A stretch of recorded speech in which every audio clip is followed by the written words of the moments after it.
चांद और सूरज के बाद अब इंसानों की मरीख पर भी नजर।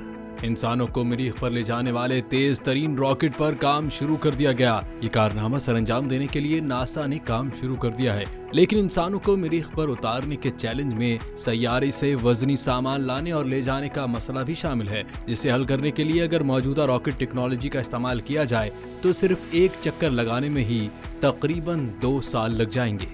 लेकिन अब नासा की तरफ से एक ऐसा रॉकेट सिस्टम तैयार किया जा रहा है जिसे खला में दूर तक जाने के लिए डिजाइन किया गया है। इससे जमीन और मरीख के दरमियान का सफर बहुत मुख्तसर हो जाएगा।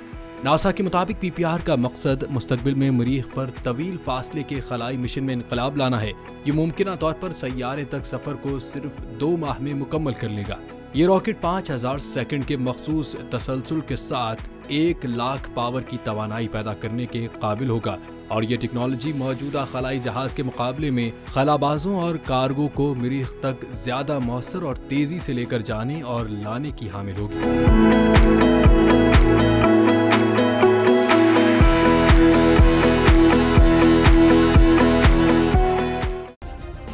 सब्सक्राइब करें और बेल दबाएं ताकि कोई खबर रह न जाए।